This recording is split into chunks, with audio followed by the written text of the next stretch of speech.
Welcome back to the next session. As we kind of go through all of these, you'll notice that oftentimes what happens is a lot of these ideas stack on top of one another, and it's built that way very intentionally. So, if you hear things, you're like, "Oh, that makes me think of what we just shared in the last course." All of that is on purpose, and I want you to involve all of these ideas that we talk about, and I want you to think of them as not one idea, one idea, one idea, but a collective unit of ideas that together becomes a tool belt that we survive God with. Does that make sense? So, what we're going to talk about now is light switch theory. Light switch theory is basically an idea I've come up with that basically gives us the ability to make it a lot more simple and understanding what needs a practical approach, what needs a spiritual approach. And the reason I call it a light switch theory is I break it down like this. If you walk into a dark room, you flip on a switch, you do whatever you need to do in that room, you walk out, flip off that light switch. But let's say I'm sitting there and I'm watching you walk in and out of this dark room.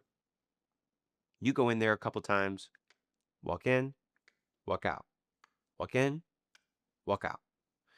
And then on the third time, you walk in and you walk out. Only this time I'm in the hallway and I go, "I'm so sorry. I have to ask you a question." "Sure. What is it?" "Did you pray before you turned on that light switch?" Naturally, you're probably very confused. Probably not even sure you heard me correctly. No, did you pray and ask the Lord, like, did you need to turn on the light switch? Or, can you walk me through this process? No, I needed the light on, so I turned it on. Oh, okay, okay. Well, surely then you prayed about turning off the light switch. I can see, I guess, if you didn't pray about turning on the light switch, but turning it off, you probably prayed about that. No, I didn't pray about that either. I walked in, I needed light, I turned it on. I walked out, I didn't need the light anymore because I was leaving the room, so I turned it off. There are things like that in ministry where there are facets where if you're not careful, because you're under the umbrella of ministry and church, and you're constantly trying to keep the balance and the clear distinction that all of this is for Jesus, all of this is not for ourselves, all of this is not for our glory, all of this is less of me, more of Him, pick up your cross, follow, all of that is so much of the DNA of what we do that if we're not careful, we actually cause frustration in ourselves and others by improperly labeling certain things spiritual when they really need a practical approach. The easiest example for that to me is a battery in a microphone. A microphone has to have batteries. For a worship leader to sing on, for somebody to give announcements, for a preacher to do his sermon, there has to be batteries in the microphone. If the batteries die in the microphone, we all don't sit back and start praying, "Oh, God, will you just supernaturally fill this microphone with power and a new battery and let it be a long-lasting battery," or what? We don't do that. That would be silly.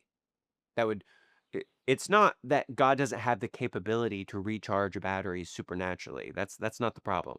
But the reality is what's needed in that moment is the practical approach of a new battery in that microphone. We don't need to have a prayer meeting about should we put a new battery in that microphone. We don't have to call a fast. We don't have to read a book. We don't have to listen to a podcast. We don't have to call the elders and the deacons together. We don't need any of that. We have to get a new battery in this microphone. That sounds like a very oversimplistic idea and concept, and that's on purpose. I think sometimes if we can wrap our heads around a super simplistic version, then it's a lot easier to see all of the other areas in ministry that are actually light switches, if we will allow them to be. Something like that I think sometimes can be a little bit more of a tough pill to swallow because it's so close to being a light switch and not being a light switch. We're not really sure where it lands. Is something that I've seen happen over and over again, and it could be the conversation that happens between a pastor and the worship team, where the pastor has this sermon He's preparing for this sermon. He's prayed about this sermon. He's so excited. It feels like it's exactly what God has spoken to him to share with the people, and he is coming alive internally about this sermon. While he's been reading his notes, reading his scriptures, and just kind of meditating and preparing for Sunday, he keeps hearing this current song that's on the radio, a worship song that's getting played on the radio. And he's like, man, this song almost feels like the exclamation point to this sermon. It feels like it would just take what I'm trying to communicate and just lift it. I would love it if we could sing this song either to close the sermon or maybe just include it in the worship set. I'm going to talk to my worship leader, my music minister, and see if we can do this song. We've done it before, but not a whole bunch. But I actually feel like it would be the perfect fit to not just complement my sermon, but undergird the sermon with a lift of faith filled focus and unity where all of us come together and we're like, oh, yeah, like now we heard him in this sermon, but now we're singing about it. Or we were just singing about it and now he's preaching the sermon. The connection that's happening is so unique and special. And then I've noticed on more than one occasion, what happens is that pastor will then go to the worship leader, the music minister, the team, say, I would love for us to do this song if possible. Even if the pastor comes in the approach of, I'm not saying you have to. I think it would really help. I think it would just really connect the dots. I think it would be a beautiful moment. I've seen all too often what happens is the worship team or the leadership on the worship team gets very defensive and go, whoa, whoa, whoa, whoa, whoa, whoa, whoa. And basically, their defensiveness comes from this idea like, does the pastor not think that we pray, that we haven't sought God about this worship set, that we're not in tune enough with God to know what song should be in, what song shouldn't be in? And I've been praying. I actually feel like these are the songs that God told us that we're supposed to sing. And now you're telling me that you want us to include this song, and I don't even like this song. If I had my way, we would never even sing this song again. And uh, I don't like the way that so and so even sounds when they sing it. It could be that practical, or it could just be something trivial. And the friction begins to rise between the leadership and the worship team because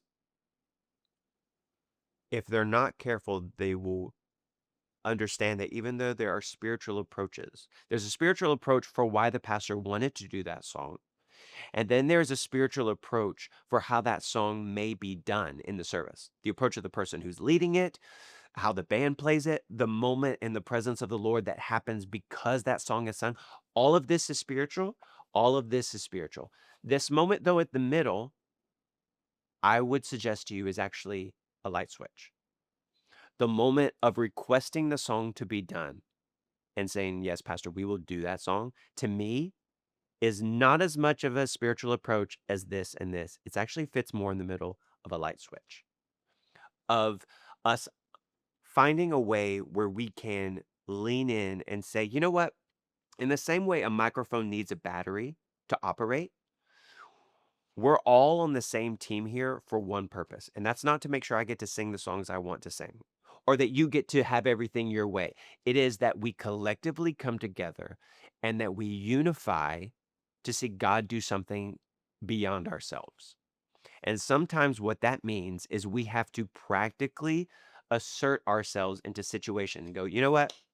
I'm not crazy about that song, but the pastor has prayed about it, and he really feels like this would really elevate his sermon. And I want all of us to not just serve his vision, but all of us to collectively understand what can happen when unity happens. And that requires for me to look at what is a light switch and be like, you got it. Now, once I do the light switch moment of, yes, I'll do that song, then everything becomes spiritual. We're going to pray. We're going to see God. I'm going to listen to this song over and over again until I love it. I'm going to listen to this song. Like we're going to sing it. Maybe we'll repeat a chorus or we'll find a way where the congregation is really unified in the way they sing it. All of that is a spiritual approach, but the light switch is the request, and the light switch is my response to the request. And there are a lot of things in ministry that are a light switch that if we're not careful, what could be a simple, yes, Pastor, we'll do that song. It's not really what we do, and a few times we've done that song, and I don't know if the congregation even rallied around it, but if that's what you feel like, we'll make that happen. On the flip side of that, if you try to make this a spiritual approach where it's a tug of war of, well, I don't like that song. I don't feel like that's what God is saying in that song, and you're going back and forth. You've taken something that could have simply opened up a whole lot of amazing things to happen. You've made it now a point where it'd be very easy to get weary, very easy for there to be friction and confrontation that arises out of something that probably isn't necessary for that friction to arise out of. Maybe that will make the pastor feel like, I really want to do this song, but I don't want to bring it up because, man, last time I brought it up, it was like this whole thing, and and I feel like the team doesn't trust me, and now I feel like there's a divide, and it's not now just an idea I had that they didn't like. Now I feel like we're actually not on the same team. I feel like we're not on the same mindset. And do you see how that can snowball and turn into a ripple effect that causes a lot of damage and creates a culture and an idea and a mindset in the individual and in the entire group effort that is pretty toxic, and that turns into people feeling like, well, okay, well, then now I'm just going to tell you you're going to sing this song, or now I'm just going to do this and this and this. That's not what we want. And a way to avoid that is by understanding the things that need a spiritual approach. Let's have a spiritual approach all day long.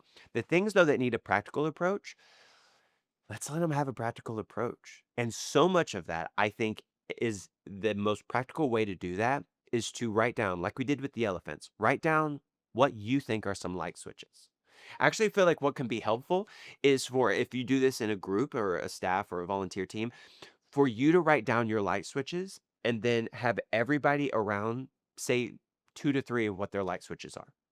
See what light switches are the same, see what light switches are totally different. Maybe you will disagree.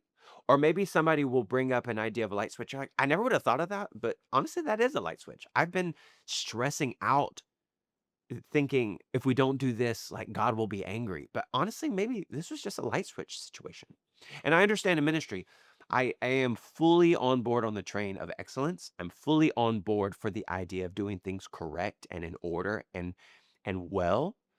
But if we're not careful, excellence will drift into paranoia, and paranoia will cause all of those who try to hold up the bar of excellence to become very tired, very weary, and very burned out.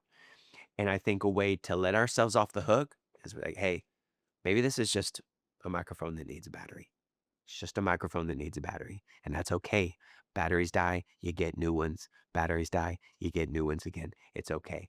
Because the point is not what kind of battery and who got the battery and who inserted the battery and whose fault is it that the battery died. It's not really about that as much as it is about the sermon, the worship, the power that is communicated on the microphone.